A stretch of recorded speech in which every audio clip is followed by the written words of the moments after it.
What happens when a country music superstar and a seasoned television host clash over artistic integrity on live television?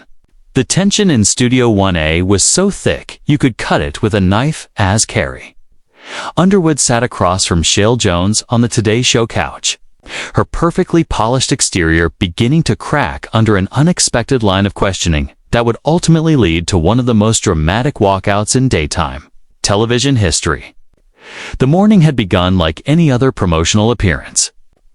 Carrie arrived at Rockefeller Plaza at 6:30 a.m., her team working meticulously to create her signature look, flowing blonde waves, flawless makeup, and the radiant poise she was known for. She was there to discuss her latest album, a deeply personal project exploring faith, family, and the struggle to remain authentic in an increasingly commercialized music industry. Her publicist had briefed her on the expected questions: safe, predictable topics like tour dates, motherhood, and creative inspiration. Nothing out of the ordinary. Shale Jones, known for her warm, engaging interviewing style, had also come prepared with a list of standard talking points. But something shifted as she reviewed her notes in the makeup chair that morning. Maybe it was the recent controversies swirling around country music's complicated relationship with social issues. Or maybe her own growing frustration with the polished, PR-controlled world of celebrity interviews. Whatever the reason, Shale made a quiet decision to go deeper, to push past the surface and ask the kind of questions that reveal who a person really is beneath the gloss. When the cameras started rolling at 8:15, the atmosphere felt routine to professionals smiling through the early morning broadcast, exchanging pleasantries for millions of viewers watching at home. Shale opened by introducing Carrie with warmth and admiration, recounting her rise from small-town Oklahoma girl to American Idol champion to one of the defining voices of modern country music. Carrie responded graciously, her charm effortless as they discussed her latest single, her upcoming tour, and her family life with husband Mike Fisher and their children. The conversation flowed smoothly, both women appearing at ease, until Shale's tone subtly shifted. Carrie, she began, her voice taking on a more serious note as they moved into the next segment. Your new album really seems to tackle some heavy themes. It was a gentle pivot, but the kind that signaled to viewers and to Carrie that the interview was about to leave the safe territory of rehearsed answers and venture into something far more revealing. There's a lot of talk about staying true to yourself in an industry that wants to change you. Can you tell us more about that? Shale asked, her tone deceptively casual. Carrie's smile remained steady, but something flickered in her eyes. Well, Shale, she began carefully, I think every artist struggles with that balance between commercial success and artistic integrity. This album really came from a place of wanting to share my authentic voice, regardless of what might be popular or expected. Shale nodded, leaning forward slightly, her curiosity sharpening. That's interesting, she pressed, because there's been quite a bit of discussion in country music lately about artists who claim to want authenticity while still playing it safe on controversial topics. Some critics say true authenticity means taking stands that might alienate parts of your fan base. The shift in Carrie's demeanor was subtle but unmistakable. Her shoulders stiffened, and the flawless smile that had charmed audiences for years tightened just a fraction. I'm not sure I follow what you're getting at, Shale, she replied, her tone polite but edged. I've always been honest about my beliefs and values in my music. Shale nodded again, but her tone suggested she wasn't entirely convinced. Of course you have, she said smoothly, but let's talk specifics. Your song Stand Still seems to be about faith and perseverance, but some listeners have interpreted it as commentary on current social justice movements. The line about standing firm when the world wants you to kneel has sparked quite a debate online. Carrie's jaw tightened almost imperceptibly. Music is subjective, Shale, she said, her voice even but firm. People interpret lyrics through their own experiences and perspectives. I write about my faith and my personal journey. If others find meaning in that, whether or not it aligns with my intentions, that's the beauty of art. Shale's expression remained thoughtful, her journalist's instincts kicking in. But surely, as an artist with your platform and influence, you must be aware of how your words might be received, she continued. Do you feel any responsibility to clarify your positions on issues that are important to your fans, especially when your lyrics could be seen as taking sides? The question hung in the air, and for a brief moment, the energy in the studio shifted. Carrie's media training was visibly colliding with a growing sense of frustration. Her hands, once calmly folded in her lap, now gripped the armrest of the couch a little tighter.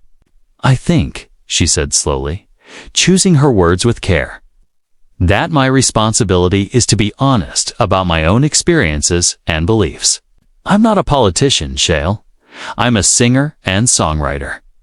My job is to create music that comes from my heart, not to provide political commentary or to meet everyone's expectations about what I should or shouldn't say. Shale nodded thoughtfully, but didn't back down. I understand that perspective, she said. But in today's climate, don't you think remaining neutral can sometimes be seen as taking a side? Your fan base is incredibly diverse, different political beliefs, different backgrounds. When you write lyrics that can be interpreted as commentary on sensitive issues, aren't you already in the political arena, whether you intended to be or not? The tension in the studio was now unmistakable. Crew members exchanged uneasy glances, sensing the interview was veering into dangerous territory. From the wings, Carrie's publicist shifted nervously, clearly uncomfortable with where the conversation was heading. You know what? Shale, Carrie said finally, her voice controlled but edged with irritation. I came here to talk about my music, my art, and my upcoming tour. I didn't come here to be interrogated about my political views or to justify every lyric I've ever written just to satisfy someone else's idea of what authenticity should look like. Shale's composure didn't waver. Her years of experience as a journalist kept her calm, even as the air between them grew charged. I appreciate that, Carrie, she replied evenly, and I'm not trying to put you in an uncomfortable position. But I think our viewers deserve to hear from artists about the responsibility that comes with influence. You have millions of followers who look up to you, who find meaning in your words. Don't you think they deserve clarity when your music touches on issues they care deeply about? Clarity. Carrie repeated, her voice rising slightly, the first real crack in her professional composure. Shale, my music has always been clear about who I am and what I believe in. I sing about faith, family, love, heartbreak, and personal growth. If people want to twist those themes into political statements, that says more about our current climate than it does about my intentions. The camera operators were quick to capture every flicker of emotion on both women's faces. Carrie's usual warmth was fading, replaced by a defensive edge that hinted at the storm brewing beneath her calm exterior. While Shale maintained her professional composure, there was an unmistakable intensity in her eyes that suggested she wasn't ready to let the topic go. But Carrie, she pressed, let's talk about your song, Higher Ground. The lyrics mention building walls of faith and protecting what's sacred. Given the current political discourse around building walls and protecting borders, can you at least say you didn't anticipate how those words might be interpreted? Carrie let out a short, sharp laugh that carried no trace of humor. Are you seriously suggesting, she shot back, that I can't write about spiritual protection and moral boundaries without it being seen as some kind of coded political message? That's exactly the problem. Shale, everything has to be dissected and analyzed until the original meaning is completely lost. When I write about higher ground, I'm talking about rising above negativity and finding spiritual elevation, not immigration policy. I understand that's your intention, Shale replied evenly, her tone calm but unrelenting. But impact and intention don't always align, do they? When your fans hear those words and share your lyrics online alongside political messages, doesn't that create some responsibility for you to address the disconnect? The question landed like a spark in dry brush. Carrie's famously steady composure, polished over hundreds of interviews, began to show visible cracks. Her breathing quickened, and she shifted in her seat, uncrossing and recrossing her legs in a clear display of agitation. "You want to talk about responsibility, Shale?" she said, her voice taking on a harder edge. "My responsibility is to my art, to my family, and to staying true to who I am. It's not my job to micromanage how every single person interprets every single word I sing. If I had to worry about every possible misinterpretation or how my lyrics could be twisted to fit someone's agenda, I'd never be able to write another song." Shale leaned back slightly, though her eyes remained locked on her guest. "That's a fair point," she said, "but you have to admit some of your recent songs do feel more pointed than your earlier work. There's definitely a shift in tone. Wouldn't you agree?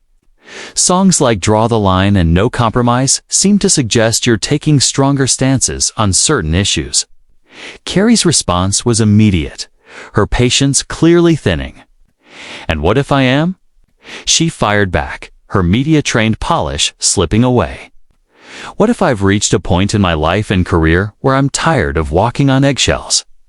What if I'm exhausted by the expectation that I should water down my beliefs to make everyone comfortable? You talk about authenticity. Well, maybe the authentic Carrie isn't as palatable as the version you're used to seeing." The studio fell into tense silence. Even the subtle hum of production, the quiet shuffle of crew members, the click of cameras seemed to fade. Carrie's publicist, watching anxiously from the wings, was now pacing, clearly torn between stepping in and letting her client handle it.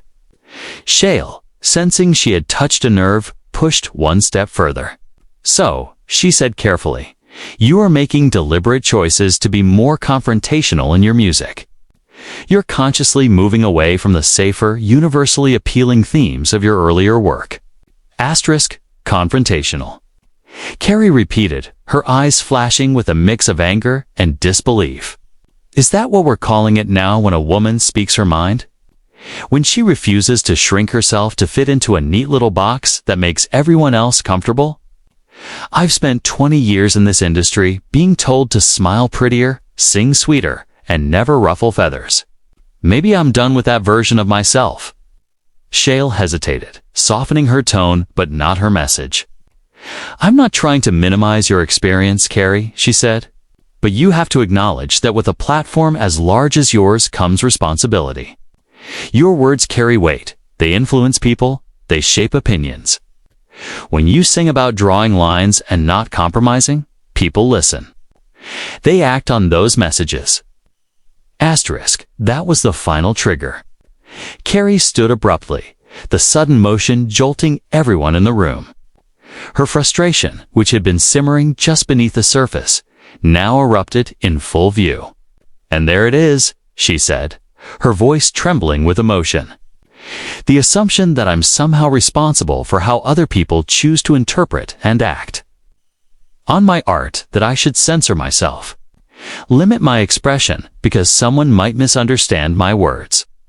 "That's not what I'm saying," Shale protested. Still seated, careful not to escalate the situation further. "I'm asking you to acknowledge the power of your platform and whether clarity might serve your fans better than ambiguity." Clarity. Carrie repeated, her voice rising, her professional calm now completely gone. "You want clarity? Fine. Here's some clarity for you. Shale, I'm tired of interviews like this where I'm expected to justify every creative choice I make. I'm tired of being treated like I owe the world an explanation for existing as a whole. Complicated person with complex thoughts and feelings." The tension in the studio reached its breaking point. Carrie stood tall, her chest rising and falling with restrained fury. Shale, realizing she had pushed too far, tried to steer the conversation back to safer ground. "Carrie, please sit down," she said softly, her voice calm but firm. "I think we may have gotten off track here. Why don't we talk about your upcoming tour instead?" But Carrie wasn't ready to move on. The floodgates were open and years of bottled frustration spilled out in an unfiltered wave. "Off track?" she repeated, incredulous. "No, Shale, I think we're exactly on track. This is what these interviews have become, isn't it? Gotcha journalism disguised as friendly conversation. You invite me here under the pretense of promoting my music, and then you spend the entire time trying to trap meat-twisting my words, dissecting my lyrics, and turning authenticity into ammunition." "That wasn't my intention," Chanel insisted, though her tone made it clear she wasn't entirely backing down. She tried to steady her voice, explaining that she only wanted to have an honest conversation about art and responsibility in today's world.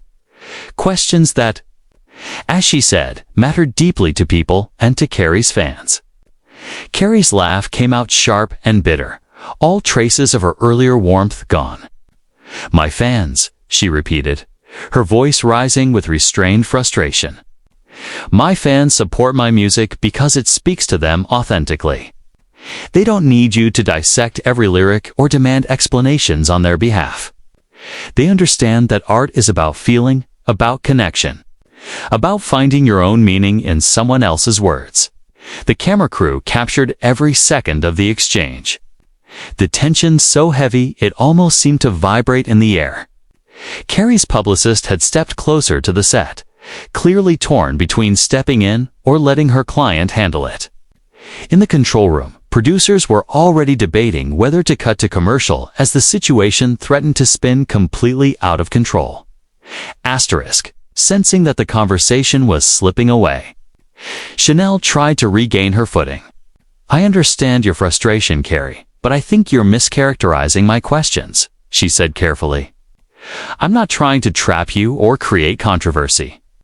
I'm asking you to engage with the reality that your art exists in a political and social context, whether you intended it to or not." Carrie's eyes flashed. "And I'm telling you," she replied, her voice trembling with conviction, "that I refuse to be held hostage by other people's interpretations.